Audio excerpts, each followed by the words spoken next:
Sub-Saharan Africa has almost 1/4 of the world's burden of disease, but fewer than 5% of the world's healthcare workers.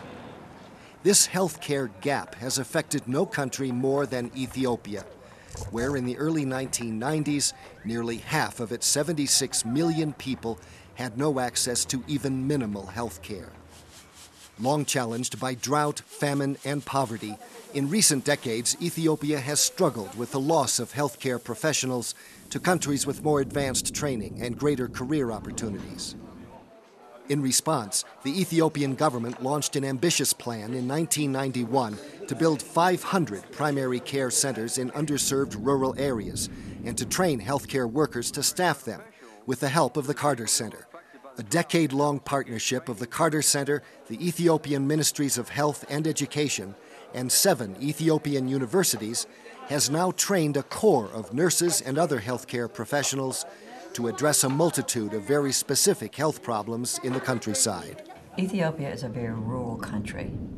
The healthcare system is inadequate to meet the needs of the people, especially in rural areas.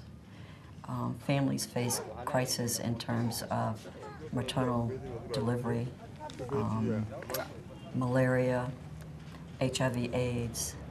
These are typical problems, health problems that you will see that they do not have access to adequate health care for.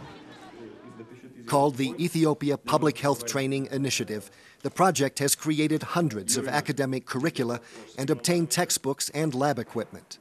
Faculties are now better trained, and healthcare workers have more confidence that they can address the challenges they will face in the field, from debilitating diseases such as malaria and blinding trachoma to routine screenings for malnutrition and reproductive health. The result, 90% of Ethiopia's rural population now has the potential for regular care, and the government has set new goals to build an additional 600 primary care centers and graduate 5,000 health officers by the year 2011.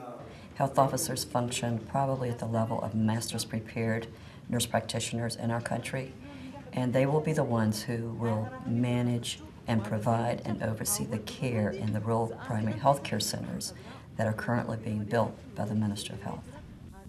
There has been immediate impact, too. When a severe drought struck the country in 2002, more than 2,000 students trained by the initiative were deployed to villages to construct wells, build latrines, and provide basic health care and nutritional information. The students' quick response changed the course of Ethiopia's history. We want to have several things happen. One is that there will be access to quality health care for the villagers and the people living in rural areas in Ethiopia. And that there will be a sustained project within the government to continue to monitor and increase and build those healthcare systems. Ethiopians have struggled to survive for centuries.